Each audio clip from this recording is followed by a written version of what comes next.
안녕하세요. 저는 지방의 한 시청에서 일하고 있는 30대 공무원입니다. 제겐 누구에게도 말하기 힘든 부끄러운 과거가 있어요. 스스로 부끄러운 과거라고 생각하지 않기로 했지만 그 일을 떠올리면 쥐구멍에라도 들어가고 싶은 심정입니다. 유일하게 그 과거를 알고 있는 친구는 제 탓이 아니라며 자책하지 말라고 하지만 제가 사람을 제대로 보는 눈만 있었어도 그런 일은 일어나지 않았을 것 같아 두고두고 후회가 되더라고요. 그 일은 제가 20살이 되어 대학에 들어간 때의 일입니다. 한 학기를 다녀보니 집에서 받는 용돈은 터무니없이 부족하더라고요. 어릴 때 아버지가 돌아가시고 엄마가 오빠와 저를 키워주셨는데 많은 용돈을 받을 정도로 여유 있는 집은 아니었어요. 아버지가 남기신 유산으로 오빠나 저나 학비 걱정 없이 대학에 다닐 수 있는 것만으로도 감지덕지했죠. 그래서 한 학기가 끝나자마자 여름 방학 때부터 아르바이트를 시작했습니다. 학교 다니면서도 하려고 일부러 저녁 5시부터 오픈하는 대학가 이자카야에서 일을 하게 되었어요. 일본식으로 만들어진 술집인데 사장이 젊어 일본에서 살며 요리를 배웠다고 하더라고요. 역시 이 앞에 학생이고 이제 막 20살이네. 네, 사실 지금까지 한 번도 아르바이트를 해본 경험은 없지만 시켜주시면 뭐든 잘하니까 뭐든지 시켜만 주세요. 요즘 애들답지 않게 포부가 좋네. 다들 이력서만 들고 와서 뭘 물어보나 하고 쳐다만 보고 있던데 뭐 미리 이야기하지만 그렇게 쉬운 일 아니야. 진상도 있고 생각지도 못하는 일에 상처받는 일도 있고. 괜찮아요. 그것도 다 인생 공부라고 생각하고 열심히 해볼 생각이에요. 사장님은 제가 요즘 애들답지 않게 당차다며 그 자리에서 채용했습니다. 그렇게 시작된 아르바이트 생활은 제게는 또 다른 세상이었어요. 대학에 들어가면서 세상을 10만큼 넓혔다면 아르바이트 하면서 13만큼 더 넓어진 셈이었죠. 사장님 말대로 생각지도 못한 무례한 손님들도 많았고 기분 나쁜 일이 많아 당황하기도 했었습니다. 그럴 때마다 함께 일하는 동료나 사장님이 내 일처럼 나서줘서 그렇게 견디기 힘들진 않았어요. 무엇보다 사장님이 정말 좋은 사람이라 알게 모르게 의지가 많이 되더라고요. 승아야, 이력서 보니까 나 가는 길에 너희 집 있던데 늦었으니까 태워다 줄게. 아니에요. 버스 타고 가면 돼요. 평소에 같은 시간에 끝났으면 모를까 늦었잖아. 나도 잠깐 집에 들어가 봐야 하고 오늘은 손님도 별로 없으니까 가는 김에 내가 태워다 줄게. 감사합니다. 영업은 저녁 5시부터 새벽 2시까지였는데 풀타임으로 할 때도 있고 서너 시간씩 나눠서 할 때도 있었어요. 사장님은 언제가 됐건 너무 늦은 시간에 끝나면 택시비를 주고 빨리 끝나면 직접 집으로 태워다 주기도 했죠. 그뿐이 아니었어요. 전혀 생각지도 못한 선물도 챙겨주더라고요. 저기 세워주세요. 감사합니다, 사장님. 맞다, 승아야. 잠깐만. 이거 가져가. 네? 이게 뭐예요? 너 지난주에 생일이었다며. 내가 정신이 없어서 그걸 놓쳤네. 네? 신경 쓰지 않으셔도 되는데요. 어떻게 그래? 내 가게에서 애써 일해주는 직원 챙기는 것도 내 일인데 내가 너무 안일했지. 마음에 드나 모르겠다. 요즘 여자애들한테 인기 있는 거라고 해서 사긴 했는데. 너무 마음에 들어요. 저도 이거 사고 싶어서 고민 중이었거든요. 그래? 다행이다. 얼른 들어가. 부모님 걱정하시겠다. 그러면서 사장님은 장난스레 제 머리를 가볍게 헝클어뜨리더라고요. 처음엔 격없이 대해주시는 사장님에게 친근함을 느꼈어요. 그런데 생각지도 못했던 것까지 세심하게 챙겨주시는 걸 보면서 저도 좀 감정이 헷갈리더라고요. 이게 뭐야? 승아, 너 다쳤니? 네. 어제 학교에서 나오다가 발을 접질려서 넘어지는 바람에요. 별거 아니에요. 생책이 좀 난 건데요. 아유, 그래도 이거 그대로 두면 흉져. 약은 안 바른 거야? 그냥 두면 나을 정도라. 여자애가 이렇게 자기 몸 관리를 못해서야. 이리 와봐. 사장님은 속상하다는 듯 제 팔목을 잡고 들어가 비품실에 있는 구급상자를 꺼냈습니다. 그리고 부탁하지도 않았는데 제 팔꿈치에 난 상처에 약을 발라주었어요. 살면서 저를 그렇게 살뜰하게 챙겨주는 사람은 처음 만나 그런지 기분이 묘하더라고요. 아버지는 제가 3살 때 돌아가셨고 2살 위인 오빠는 무뚝뚝하기 짝이 없어 제 이름 다정하게 불러준 적도 없습니다. 그러다 보니 어른스럽고 다정한 사장님한테 자연히 마음이 좀 끌리더라고요. 하지만 사장님은 40대 노총각으로 저와는 무려 23살의 차이였어요. 사장님이 결혼만 일찍 했어도 딸버린 저로서는 절대 품어선 안 되는 마음이었죠. 그래서 애써 그 마음을 부정하며 아르바이트와 학업에 전념하려고 노력했습니다. 그런데 어느 날은 같이 일하던 동료가 그러더라고요. 근데 승아, 너 사장님이랑 무슨 사이야? 무슨 사이라니? 그게 무슨 말이야? 아무런 사이가 아니라는 거야? 그렇게 안 보이던데. 요 며칠 지켜보니까 사장님이 부쩍 너 챙기는 일도 작고 내가 볼 때마다 사장님이 너 쳐다보고 있던데? 아니야. 그냥 타이밍이 그랬던 거겠지.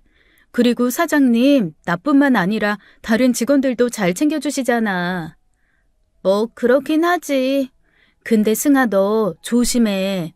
괜히 나이 많은 남자랑 엮여서 좋을 거 없다는 거야. 사장님 좋은 분이시긴 하지만 그 나이까지 노총각으로 지내는 데는 이유도 있지 않겠어? 우리 아빠가 그러는데 딱 우리 나이 때에는 나이 많은 남자를 조심해야 한대. 왜? 우리 아빠 대학 교수잖아. 학생들 중에 더러 나이 많은 남자 스폰처럼 달고 다니는 애들 있나 보더라. 우리 또래 애들은 유치한 애 같은데 그만한 나이 먹으면 직업도 있지, 돈도 있지. 이 여자 저 여자 다 만나보면서 몸으로 익힌 매너가 있어서 대학생들이 홀라당 넘어간대. 아, 그래? 그러니까 너도 정신 똑바로 차리란 말이야. 사장님 좋은 분이시긴 하지만 괜히 너 홀라당 넘어갈까봐 걱정돼서 그래. 듣고 보니 맞는 말 같았습니다.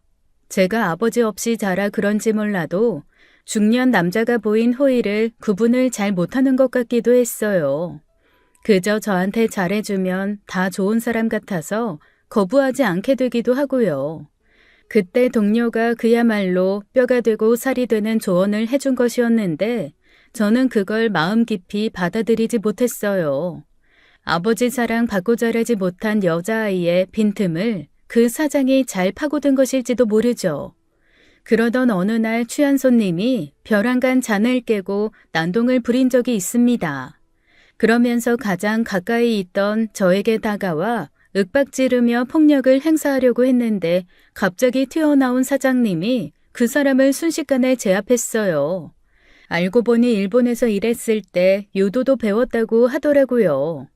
난장판이 된 가게가 어느 정도 정리가 된 후에도 그 진상 손님 때문에 놀란 마음은 진정되지 않았습니다.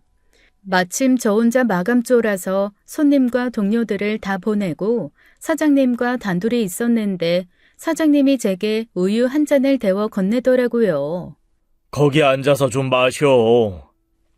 아, 감사합니다. 아까 좀 많이 놀랐었나 봐요. 아이, 진짜. 너를 어쩌면 좋냐? 네? 술 좀 마신 손님인 것 같다 싶으면 근처에 있지 말고 승훈이한테 응대하라고 해야지.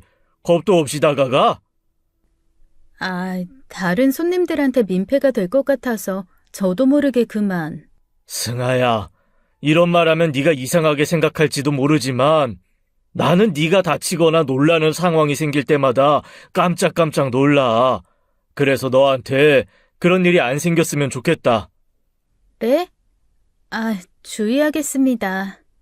그때 저는 눈치가 없어서 사장님이 제게 무슨 얘기를 하는 건지 몰랐어요. 다소 어안이 벙벙한 얼굴로 우유를 마시고 앉아 있었더니 갑자기 불쑥 손을 뻗어 제 입가에 묻은 우유를 닦아주었죠. 당황한 저는 얼굴이 새빨개졌고 사장님은 그런 저를 보며 귀엽다며 웃었습니다. 그러더니 갑자기 사장님이 그러더군요. 안 되겠다, 승아야. 너 나랑 만나볼래? 네?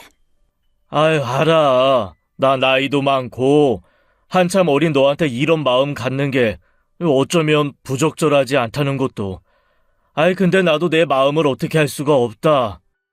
수진이나 세연이 볼 땐 그런 생각이 전혀 안 드는데 아이, 왜 너만 보면 마음을 주체할 수 없는지 모르겠어. 사장님은 제게 자신의 진심을 담아 고백했습니다. 하지만 저는 선뜻 그 마음을 받아들이기는 힘들었어요. 말도 안 되는 나이 차이 탓도 있지만 확신 없는 마음에 떠밀리듯 연애하고 싶진 않았거든요. 결국 정중히 사장님의 마음을 거절했는데 사장님은 그럴 줄 알았다고 웃더라고요. 그냥 내 마음이 그렇다는 거니까 너무 신경 쓰지 마. 앞으로도 아무렇지 않게 일 잘할 수 있지? 그때 저는 이래서 연륜이구나 했습니다. 23살이나 어린 여자에게 거절당했으면 괜한 자존심 부리며 괴롭힐 수도 있는데 사장님은 아무렇지 않게 웃으며 창피한 일 하나 생겼다고 말더라고요. 그 후로도 사장님은 전과 다름없이 저를 특별히 더 챙겨주시고 아껴주셨습니다. 결국 그해 크리스마스에 다시 한번 고백을 받고 연인이 된 거예요. 저에게는 그게 첫 연애였고 그 사람이 첫사랑이었습니다. 처음엔 이래서 다들 연애하라고 남자친구 좀 사귀라고 했구나 하고 너무 행복했어요. 내 세상에 남자친구 하나가 생겼을 뿐인데 무슨 일이 생겨도 이겨낼 수 있을 것만 같은 힘이 생기더라고요. 신기하게도 그건 가족이 주는 사랑과는 또 달랐습니다. 하지만 시간이 지날수록 저희 사이에는 조금씩 갈등이 생기곤 했어요. 나 이 영화 같이 보고 싶었는데. 미안, 승아야. 개강해서 바쁘잖아. 방학 때야 하루 이틀 쉬어도 됐지만 너도 알다시피 이 가게는 개강이 성수기인데 자리 비울 수 없지. 대신 오빠가 돈 많이 벌어서 우리 승아 맛있는 거 많이 사줄게. 어? 맨날 맛있는 것만 사준대. 나도 다른 친구들처럼 평범한 데이트도 좀 하고 싶단 말이야. 지훈이는 남자친구랑 여행 간다고 좋아하던데 나는 이게 뭐야? 1박은커녕 드라이브 갈 시간도 없고. 아유, 알았어, 공주님. 여유 생기면 드라이브도 가고 여행도 가자. 알았지? 여자친구로서 서운한 마음이야 들지만 사정을 모르는 바가 아니니 어쩔 수가 없었습니다. 다른 일이었으면 의젓하게 받아들였을 텐데 신기하게도 남자친구 앞에서는 애가 되더라고요. 안 되는 거 알면서도 투정 부리게 되고 입술 삐죽 내밀게 되는 거예요. 그런데 그 모습을 그저 사랑스럽게 바라봐주니 세상을 다 얻은 듯 행복했습니다. 그렇게 4달쯤 연애를 했을 거예요. 어느 날 다른 학교에 다니는 친구가 연락해 좀 만나자더라고요. 그 친구는 유일하게 제 남자친구의 존재를 알고 있는 애였어요. 아무래도 너무 많은 나이 차이가 있다 보니 주변 사람들에게 비밀로 하고 연애 중이었는데 고등학교 때부터 가까웠던 절친에게만큼은 이야기하게 된 것이죠. 제 이야기를 듣고 친구도 너무 좋아하면서 제가 일하는 이 작가야에 몰래 찾아와 사장님을 보고 간 적이 있어요. 그때 친구도 제 팔을 퍽퍽 치면서 그랬죠. 야야, 너가 반할만 하더라. 그치? 되게 어려 보이지 않아? 40대라고 하면 안 믿을걸? 누가 보면 30대로 보지 40대로는 안 보겠다. 게다가 몸 관리도 진짜 잘했네. 와, 진짜 좋겠다, 김승아. 너 남자친구 완전 대박. 나이 빼고 뭐 하나 빠지는 게 없어. 맞아. 나이가 좀 아쉽긴 해. 야야, 됐어. 사랑의 나이라는 장벽은 허물면 그만이에요. 신경 쓰지 마. 그저 너 아껴주고 사랑해주고 그런 사람이면 돼.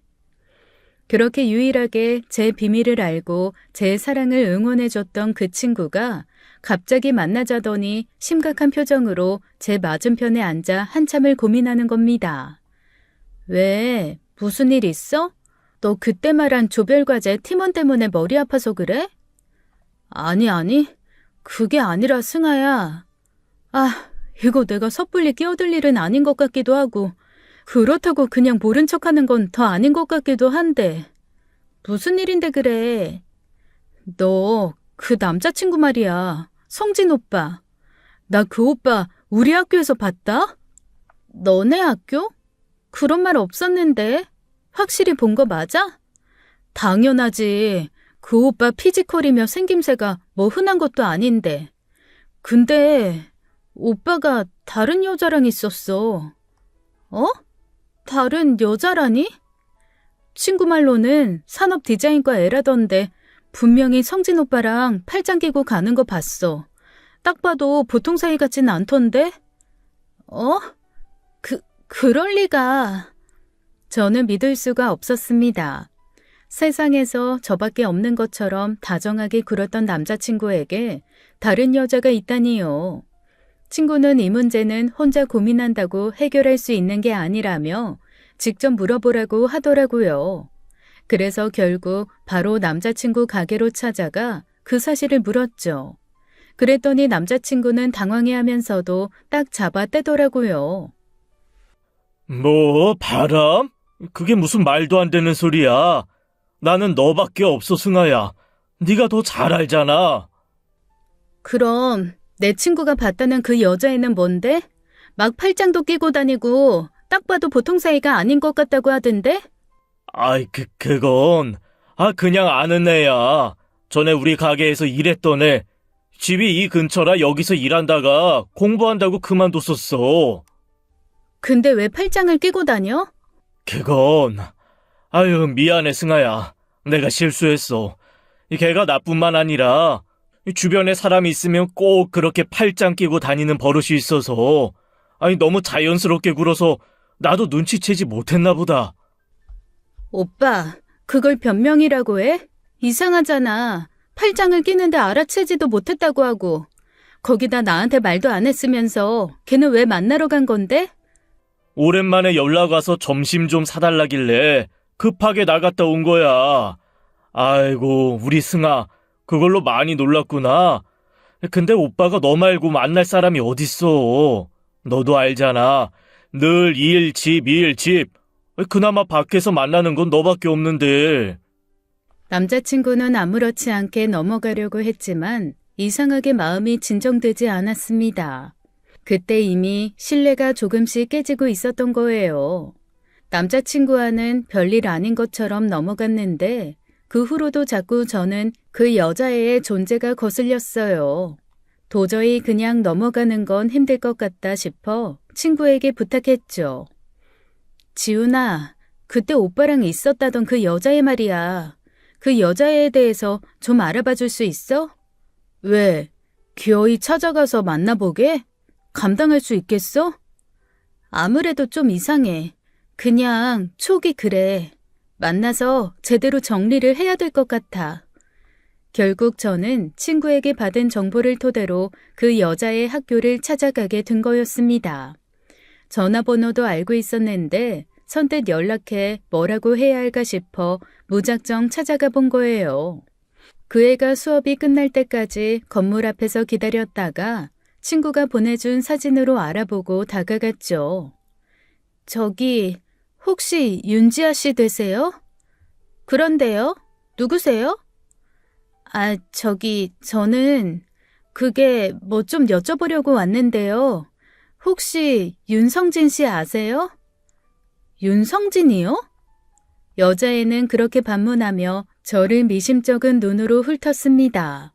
그리고 그 여자의 입에서 뒤이어 나온 말에 저는 순간 얼어붙고 말았어요.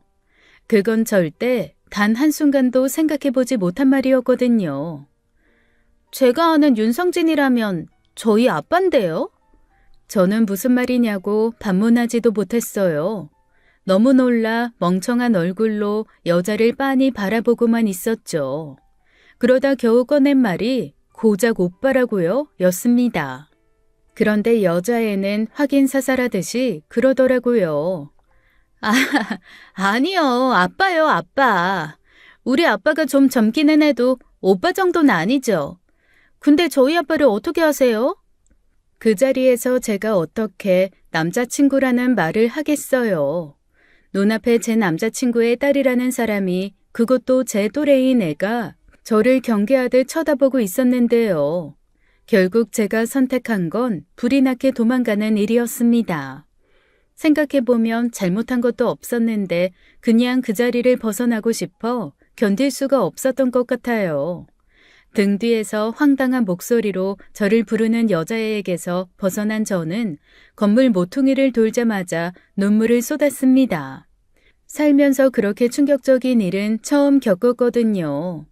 제가 처음 사랑에 만난 남자친구가 노총각이라며 항상 너스레를 떨던 그 남자친구가 알고 보니 딸이 있는 유부남이었던 거예요. 사실 그때까지만 해도 아내가 있다는 건 확신하지 못했습니다. 이른 나이에 낳은 딸만 있을 수도 있다. 멍청하게 그런 희망에 찼었어요. 그게 절대 희망이 될 수 없었는데도요. 간신히 정신을 차리고 나서 가장 먼저 한 일은 남자친구 가게로 달려간 곳이었어요. 언제나처럼 다정한 웃음으로 저를 맞이하는 그 사람 얼굴을 보자 더 화가 나더라고요. 오빠 뭐야? 갑자기 와서는 오자마자 다짜고짜 뭐냐니? 오빠 진짜 딸 있어? 간신히 꺼낸 말에 남자친구는 소스라치게 놀라며 순간 할 말을 잃은 것 같았습니다. 아니라고, 착각한 거라고, 그 여자애가 이상한 거라고 해주길 바랐지만 그 사람 입에선 그 말이 나오지 않았어요. 남자친구는 갑자기 하던 일을 멈추고 나와 제 어깨를 붙잡았습니다. 승아야, 그게... 똑바로 말해. 딸 있어? 그것도 나보다 한 살 많은? 진짜... 미안하다. 오빠... 미안해. 진작 말했어야 하는데 솔직히 용기가 없었어. 솔직하게 말하면 네가 나 안 만나줄 것 같아서 그래서 숨겼어. 그걸 말이라고 해? 당연히 안 만나주지. 내가 왜 내 또래 딸까지 있는 유부남을 만나? 설마 와이프도 있어? 미안하다. 와이프랑은 사이가 별로 좋지가 않아. 싸울 때마다 이혼 이야기도 나오고 와이프랑 정리하고 너랑 다시 시작하려고 했었어. 말도 안 되는 소리 하지 마. 딸보다 어린 여자랑 새 출발하려고 했다고? 날 바보로 하는 거야? 내가 그렇게 만만했어? 오빠, 나 오빠한테 진심이었어. 행여 나중에 엄마가 나이 차이 들먹이면서 반대해도 나 어떻게든 오빠랑 함께하는 미래를 생각하고 있었다고. 근데 오빠는 날 고작 심심풀이 땅콩으로 여겼던 거야? 그런 거 아니라고 했잖아. 그래, 지아 때문에 망설이고 있었던 거야. 지아 엄마는 이혼은 하더라도 지아 결혼할 때까지만 버텨보자고 했고 너 말대로 네가 지아보다 어려서 지아한테 어떻게 말을 꺼내면 좋을까 고민하고 그랬던 거야. 나도 너한테 진심이었어. 그저 가벼운 마음으로 만난 거 아니야. 사랑해서 그런 거야. 나도 미칠 만큼 너를 사랑해서 그랬다고. 거짓말. 그게 어떻게 진심이야. 오빠 마음이 진심이면 그 문제로 내가 이렇게 상처받는 일은 없게 해야지. 오빠는 날 가지고 놀 생각이었던 것뿐이야. 난 멍청하게도 오빠 그물에 걸려서 좋다고 헤헤거리는 미친년이었던 거고. 진짜 말도 안 돼. 진짜.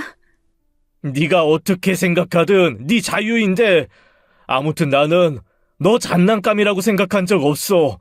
나는 너 정말 사랑했고 너랑 새로운 미래를. 제발 그 입 좀 닥쳐.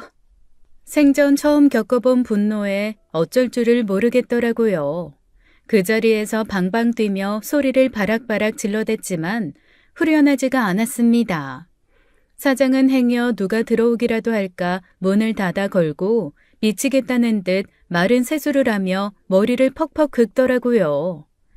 나 진짜 가만 안 둬. 나 기만하고 가지고 논 거 어떻게든 복수할 거야. 나 절대 그냥은 못 넘어가. 승아야. 제발 그게 아니라는데 왜 자꾸 너 혼자 오해하고 내 마음을 곡해해? 너 그렇게 나오면 나도 가만히만 있을 수 없어. 그럼 어쩔 건데?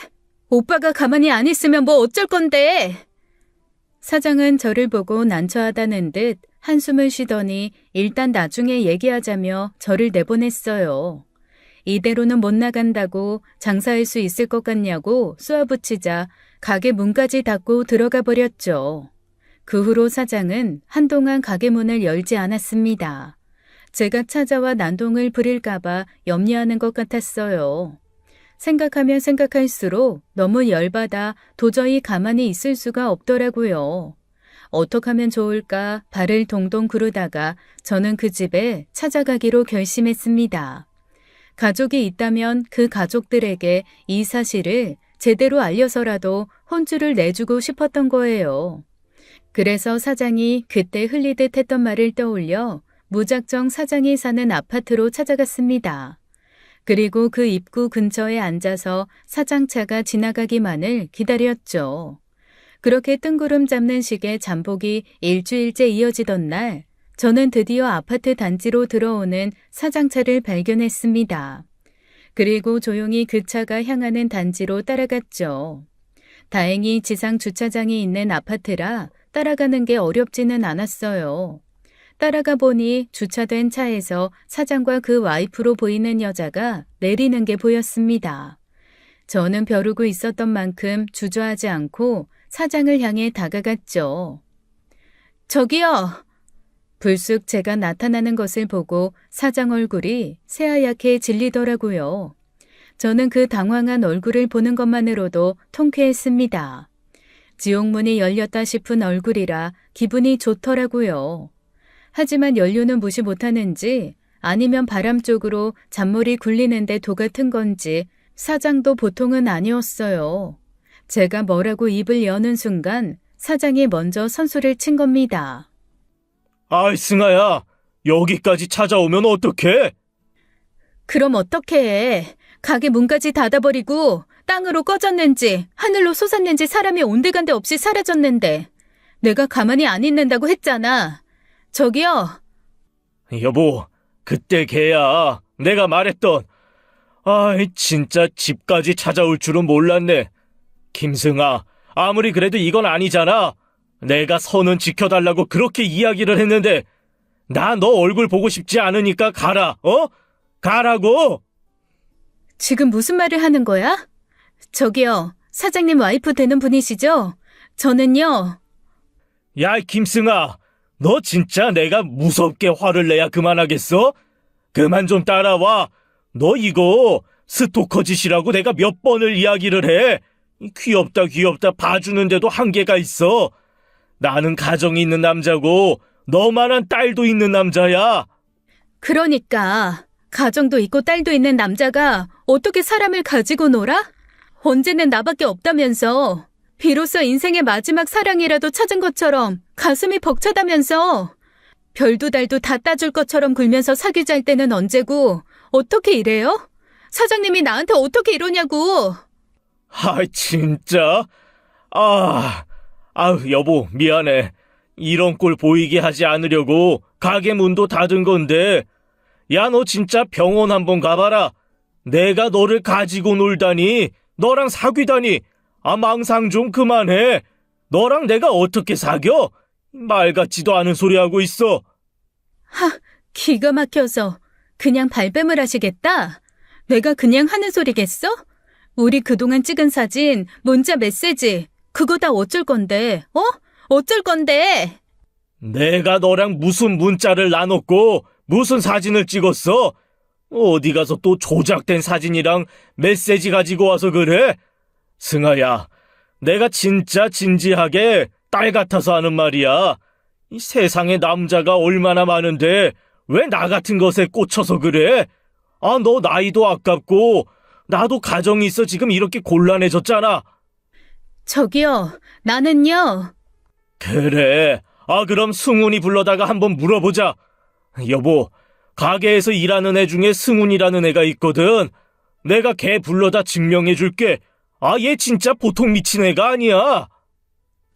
사장은 저를 진절머리 나는 스토커 취급을 했습니다. 그러면서 함께 일했던 동료까지 불러다가 증명을 하려고 하더라고요. 걔가 뭘 어떻게 알겠어요. 괜히 주변에서 이상하게 보일까봐 비밀 연애를 했던 건데 이럴 줄 알았으면 사방팔방 다 소문내고 다닐 걸 싶어 절망했습니다. 그 와중에도 사모는 한마디도 하지 않고 저와 자기 남편을 가만히 지켜보다가 한숨만 쉬더라고요. 그 사이 가까이 살았던 그 동료가 왔고 저는 동료가 그 어떤 힘이 되어주지 못한다는 걸 알았기에 모든 걸 포기하고 있었습니다. 그런데 생각지도 못한 일이 터진 거예요. 도움이 되기는커녕 문제만 만든 거죠. 승훈아, 너가 좀 이야기해봐라. 내가 승아랑 사귀었냐? 내가 승아 쟤랑 연애를 했어? 너가 매일같이 나와봐서 알았을 거 아니야. 아이, 승아랑요? 에이, 그게 무슨 말도 안 되는 소리예요. 아이, 사장님이야 워낙 사람 좋으신 분이니까 직원 가리지 않고 잘해줬을 뿐인데요. 저기 승훈아 나는 오히려 승아가 사장님 쫓아다녔죠.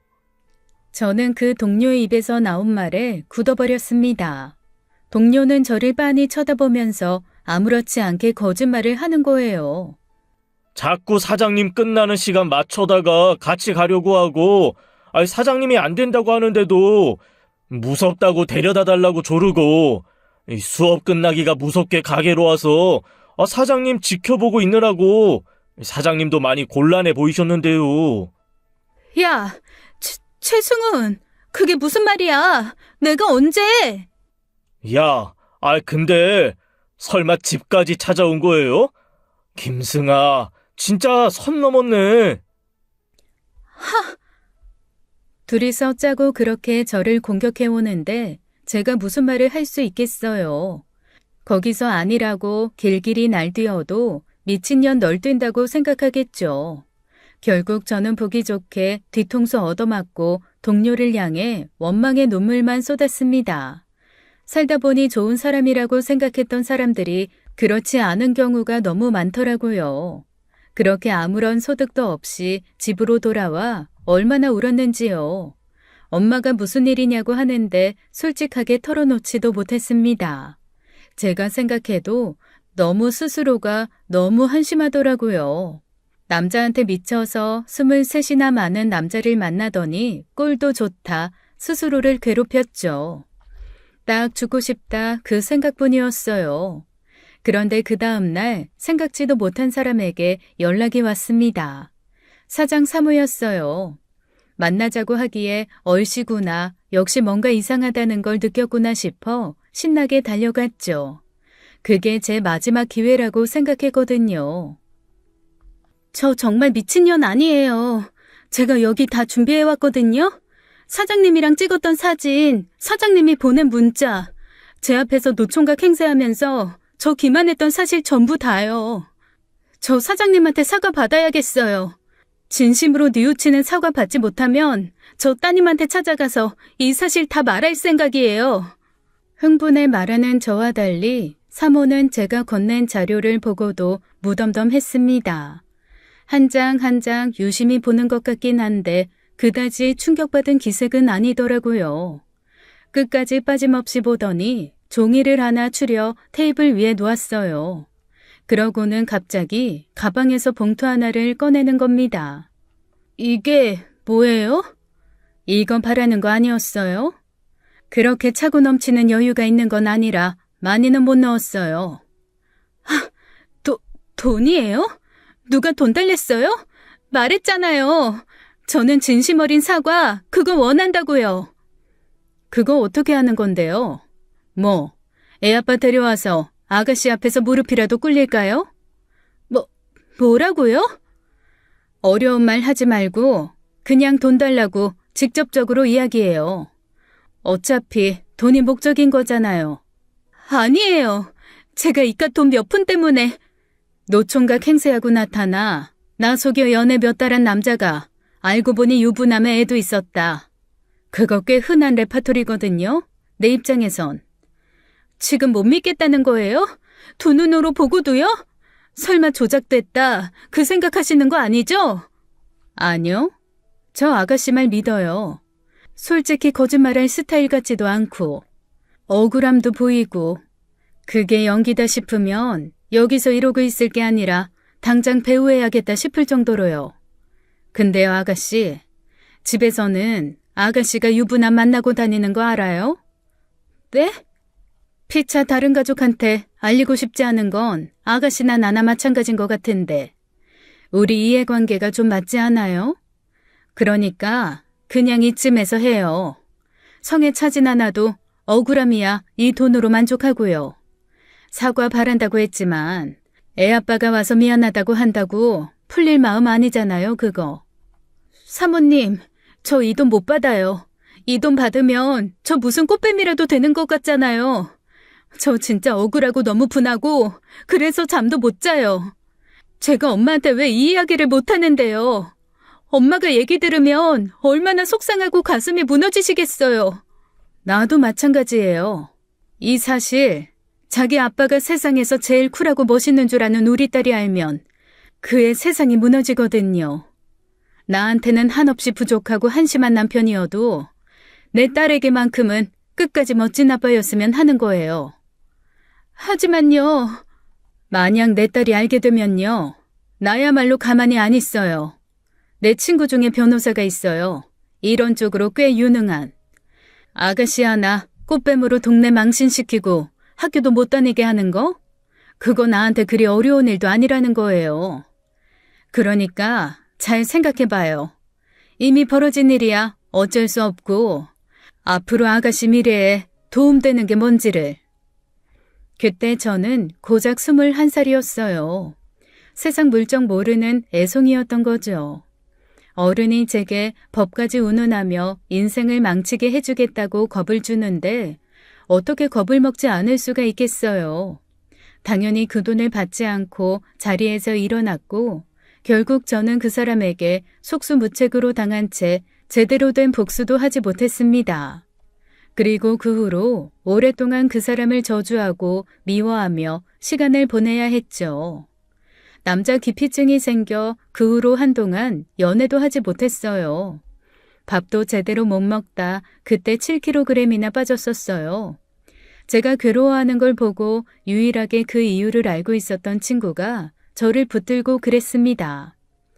승아야, 그만 잊자. 어? 그거 너 잘못 아니야. 너 자꾸 너가 멍청해서 당한 거라고 하는데 사람이 사람 마음을 작정하고 흔들려고 하는데 누가 안 흔들려. 그 사람이 진짜 나쁜 사람인 거야. 인과응보 알지? 언젠가는 너한테 했던 일이 더 큰 화살로 돌아갈 거야. 그러니까 잊자. 잊고 너 인생 살자. 어? 그때까지만 해도 그런 일이 일어날까, 세상이 그렇게 공평하게만 돌아갈까 싶었어요. 살면서 다시 만날 기회도 없을 텐데 어떻게 그 남자를 만나 한풀리는 복수를 할 수 있을까 싶었죠. 하지만 때론 세상은 공평하고 또 너그럽기도 했습니다. 비로소 내려놓고 살다 보니 제게도 그런 기회가 오더라고요. 그로부터 10년이 지나고 저는 지방의 공무원 생활을 하기 시작했어요. 그러던 어느 날 엄마로부터 연락이 온 거예요. 승아야, 승원이 결혼한대. 오빠가? 그렇게 오래 만난 것 같지도 않은데 갑자기 결혼한대? 엊그제 와서 말하더라. 나한테는 말도 안 하고 이미 둘이 살림 합쳐서 살고 있었나 봐. 살아보니 괜찮다 싶어서 결혼하려는 거지. 그래? 잘 됐네. 엄마 그렇게 바라던 손주 볼 날이 얼마 안 남았으니. 직장에 들어가 봐야 알지 뭐. 그래서 이번 주에 상견례 하기로 했는데 너도 가자. 내가? 아우, 내가 오빠 상견례 하는데 뭐하러 따라가. 원래 형제들 가는 거 아니래. 그럼 나 혼자 가? 그 집은 부모가 둘이 나와서 앉아있는다는데 나만 혼자 덜렁 앉아있기 뭐해서 그래. 엄마가 뭐가 혼자야. 오빠가 있는데. 내가 오빠 상견례 때문에 연찼어? 됐어. 오빠도 별로 바라지 않을걸? 너도 식전에 만나서 얼굴 익히고 인사 좀 하면 좋잖아. 아유, 됐네요. 오빠랑도 따로 얼굴 보고 사는 거 아닌데. 새언니 될 사람 만나서 뭐해. 그냥 결혼식 때 보면 되지. 자고로 시자는 최대한 안 만나게 해주는 게 생각해주는 일이야. 알았지, 엄마? 새겨들어. 갑작스러운 오빠의 결혼 소식에 다소 놀라긴 했지만 그뿐이었어요. 평소 오빠와 그렇게 살가운 사이도 아니었습니다. 어려서부터 엄마가 아빠 대신 삼아 의지해서 그런지 무뚝뚝하고 책임감만 강한 사람이었어요. 그래서 학창시절 저한테도 좀 엄하게 대했고 그것 때문에 그렇게 다정한 남매라고 할 수도 없었죠. 엄마 일이 아니면 따로 연락하는 일도 없고 명절에나 만나 얼굴 보는 게 전부였으니까요. 그래서 굳이 소중한 연차까지 써서 상견례를 찾아가고 싶지도 않았습니다. 그로부터 며칠 후 무사히 상견례를 끝내고 나를 잡았다는 이야기가 들렸고 오빠한테도 직접 연락이 왔었어요. 김승아, 왜 이렇게 비싸게 굴어? 그래도 결혼하는데 새언니 될 사람은 좀 만나봐야지. 아, 귀찮아. 어차피 결혼하면 지겹게 볼 건데 뭐. 그리고 내가 엄마한테도 말했지만 새언니는 시댁 식구들 자주 만나는 거 그게 더 싫은 거야. 오빠가 진짜 새언니 생각하는 거면 안 만나게 해주는 게 맞지. 신혼여행 갔다 와서 그때나 한번 밥 먹자. 청첩장 나오면 그거나 보내줘. 그로부터 2달쯤 뒤에 청첩장이 나왔다며 모바일 청첩장이 왔습니다. 그래서 별 생각 없이 신부 얼굴이나 봐볼까 싶어 모바일 청첩장을 열었다가 저는 너무 놀라 사리가 들리고 말았어요.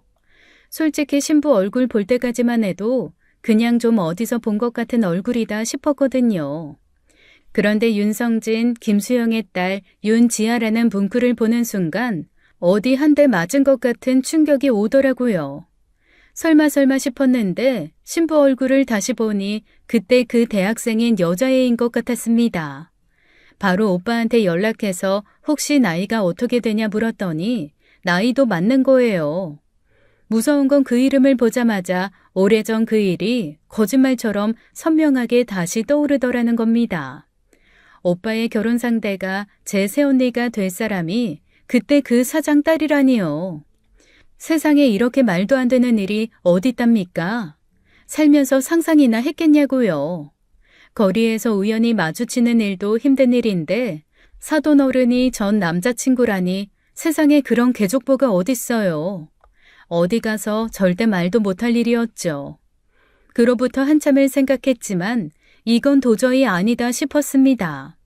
어차피 결혼식장에서 마주치게 되면 다 알게 될 사이인데 숨겨봤자 소용없잖아요. 게다가 숨길 이유도 없고요. 그래서 저는 그 주에 바로 오빠가 있는 곳으로 가서 오빠를 만난 겁니다. 오빠는 그럼 새언니 될 사람이랑 같이 만나자고 했지만 오빠에게만 할 말이 있다고 해서 따로 만난 거예요. 지금까지는 한 번도 없던 일이라 오빠는 어리둥절해했죠. 밥 한 번 먹자고 해도 귀찮다고 안 오던 애가 어쩐 일이야? 그게 오빠한테 할 말이 있어서. 뭔데? 실은 나 10년 전에 남자친구가 있었는데 그런데 그게 나보다 23살이 많았던 사람이야. 오빠는 대체 무슨 말을 하려고 그러나 싶은 얼굴로 앉아있다가 그 이야기를 하자 대번에 얼굴을 찌푸렸습니다. 제가 가족에게 그 사실을 말하지 않은 건 엄마는 속상해 할까 봐서였고 오빠한테는 맞아주기 싫어서였어요. 고등학교 때 오빠가 만든 통금 시간을 지켜야 할 만큼 엄했던 사람인데 23살이나 많은 남자친구 만나 그런 일을 당했다는 걸 알게 되면 제가 맞아 죽을 것 같았거든요. 다행히 이미 지난 일이라서인지 유혈 사태가 일어난 건 아니었지만 오빠 표정은 좋지 않았죠. 진짜 듣기 역겨운 소리네. 그래서 갑자기 그 이야기를 꺼내는 이유가 있을 거 아니야?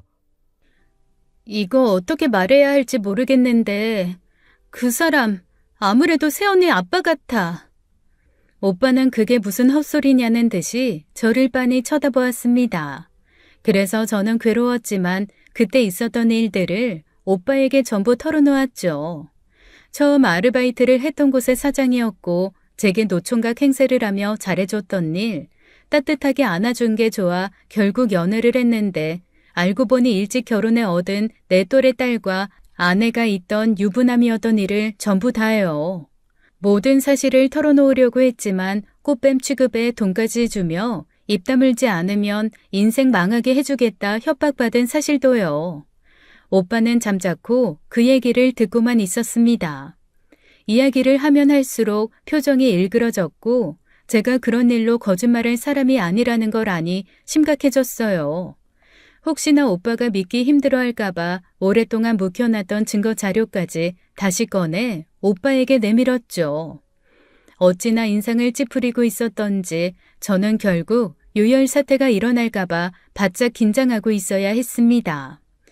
오빠는 끝까지 아무 말도 하지 않았어요. 깊은 한숨을 쉬며 머리를 감싸주더니 일단 머리가 너무 아파서 먼저 일어서더라고요. 얼마나 놀라고 황당했겠어요. 자기 장인 될 사람이 과거 여동생을 속여 연애한 사람이라뇨. 제가 잘못한 일도 아닌데 괜히 오빠한테 너무 큰 짐을 지게 한 것 같아 미안했습니다. 새언니를 사랑해 결혼하겠다고 한 것일 텐데 저 때문에 결혼이 깨지게 생겼으니 얼마나 괴롭겠어요. 그런데 세상은 제가 원하는 대로만 흘러가진 않더라고요. 그냥 결혼식 진행할 거야. 어? 그게 무슨 말이야? 그냥 결혼하겠다는 거야?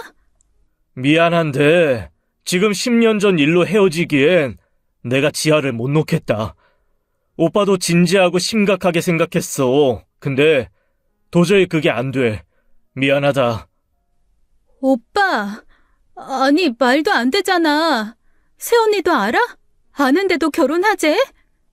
승아야, 너만 입 다물면 되는 일이야.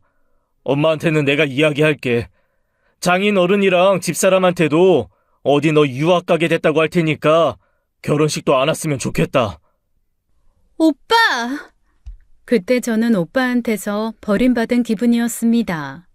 그 어마어마한 일을 듣고도 그 여자를 선택한 건 결국 자기 행복을 위해 제 아픔을 외면하겠다는 것과 같았으니까요.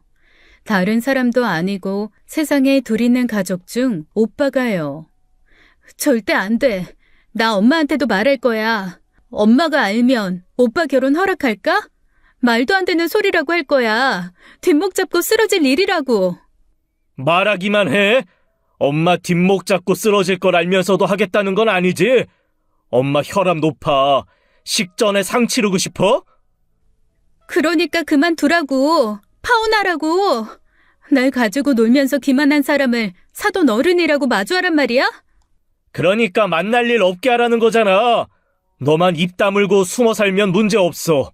그게 그렇게 억울하고 힘든 일이었으면 10년 전에 말하지. 왜 지금에서야 그걸 터뜨려서 나를 이렇게 힘들게 만드냐고. 그게 지금 오빠가 할 소리야?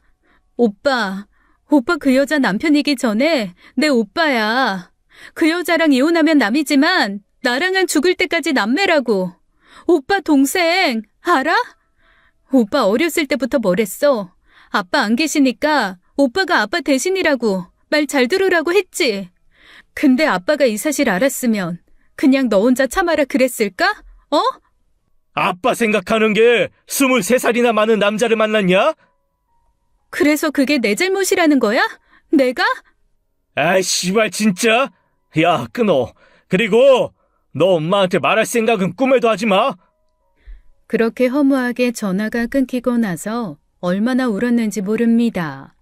살면서 제 탓을 하지 않으려고 얼마나 애쓰며 살았는데요. 가족마저도 그건 네 탓이다. 애초에 안 만났으면 그럴 일 없었을 거라는 식으로 말하니 너무 비참했습니다. 세상에 당하고 살겠다고 작정하고 사는 사람이 어딨나요?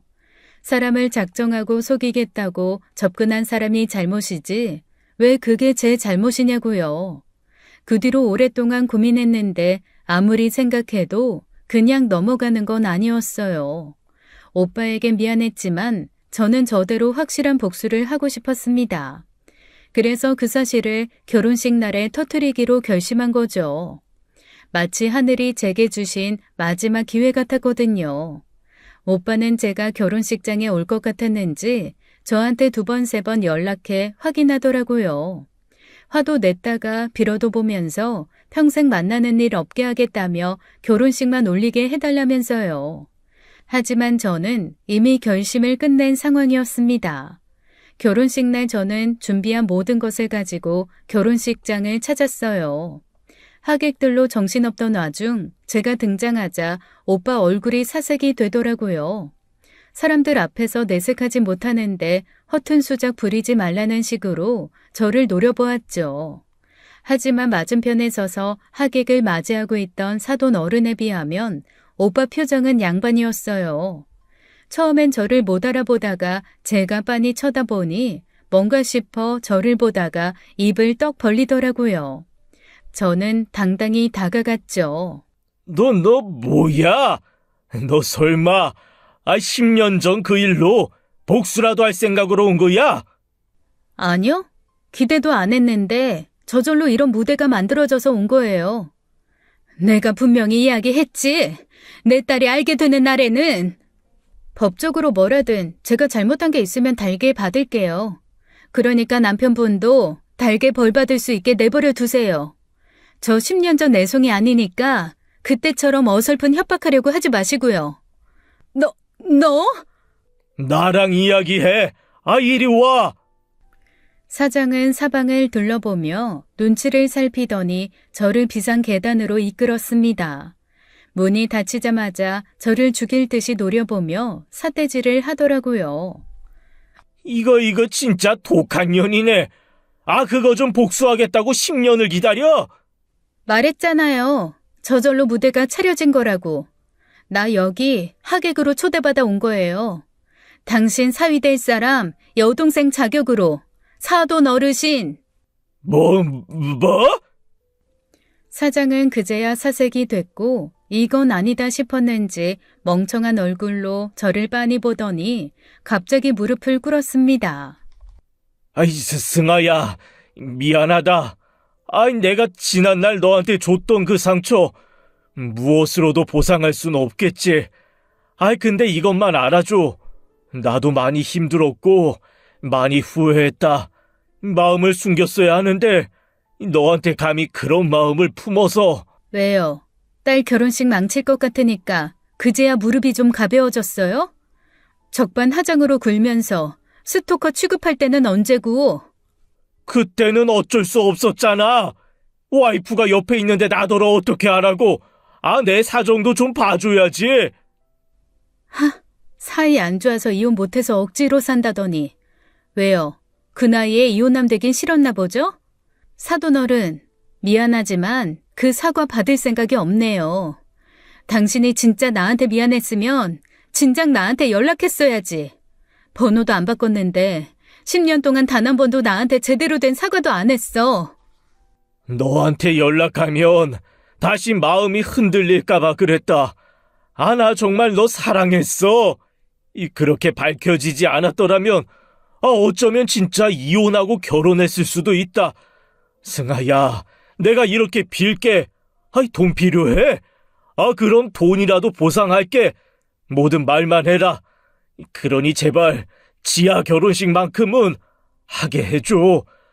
내가 진짜 둘도 없이 귀하게 키운 딸이야. 지아한테 상처 주고 싶지가 않다. 저는 사장 말에 울컥했습니다. 자기 딸을 위해 무릎을 꿇을 정도로 자기 딸이 소중한 사람이 저도 누군가에게 소중한 딸이라는 걸 모르는 것 같아서요. 그러니 더욱더 용서할 수 없더라고요.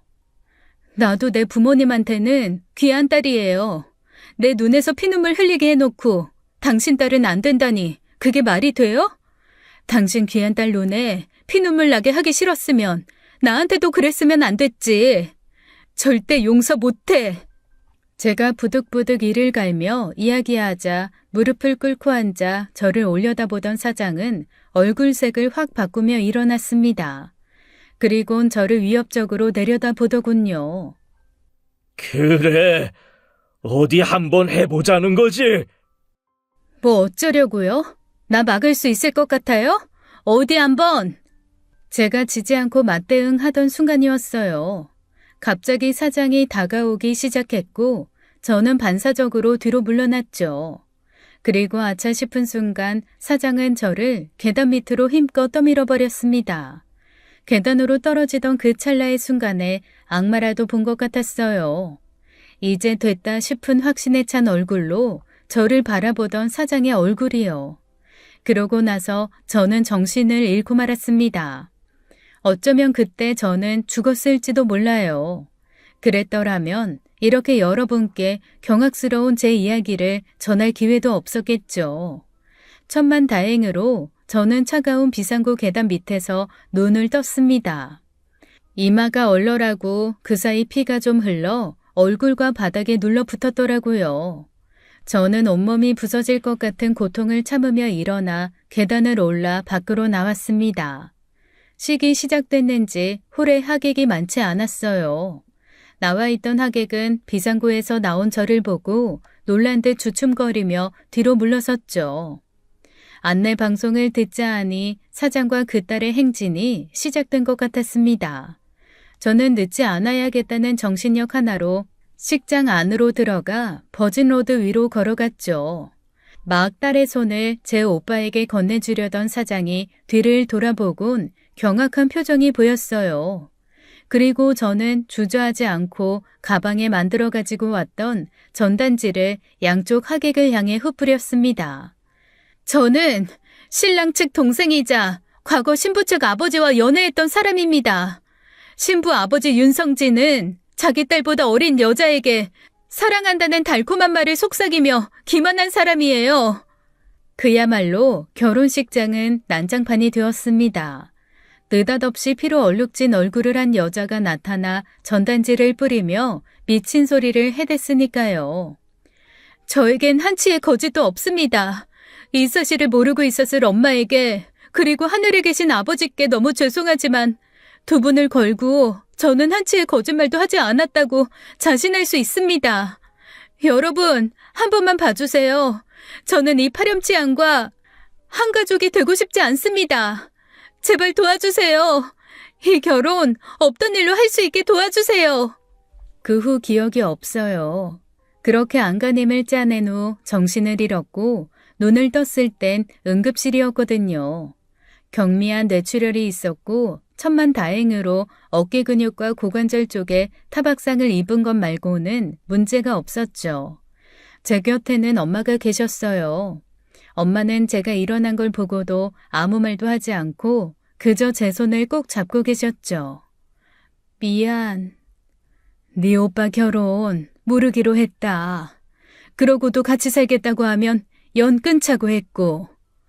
엄마는 내가 안 그랬어야 한다고 생각해? 아휴, 진짜 이게 무슨 일인지. 승원이도 알고 있었다며. 근데 그게 그냥 밀어붙인 거야?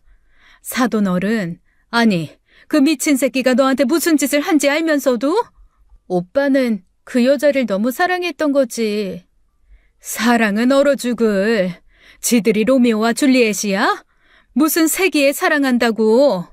어떻게 그런 사람의 딸을. 아휴, 내가 진짜 창피해서.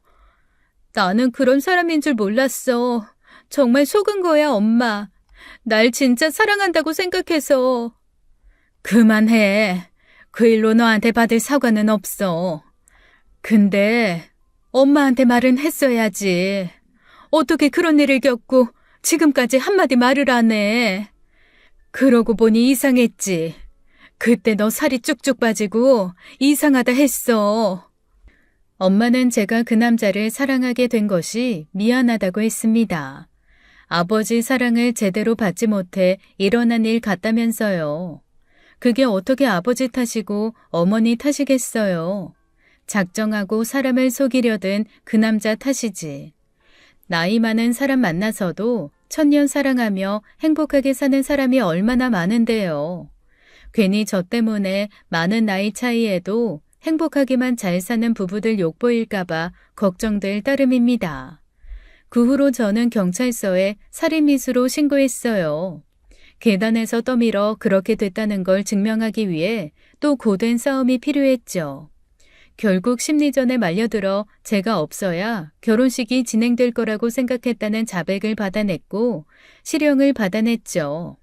사모도 그제야 이혼 소송을 진행했고 오빠는 헤어지지 않고 같은 집에 여전히 살고 있습니다.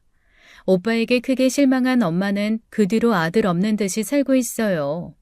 결국 벌을 받을 사람이 받았다는 생각이 들어 후련하지만 씁쓸합니다. 피해자의 마음은 그 어떤 결과로도 속 시원하게 해결되지 않는 것 같아요. 사장이 이혼하고 실형을 받게 되었다고 그때 그 고통의 시간이 사라지는 것도 아니니까요. 부디 확실히 복수를 끝낸 만큼 제 기억 속에서도 영영 희미해지길 시간에 기대어 볼 뿐입니다.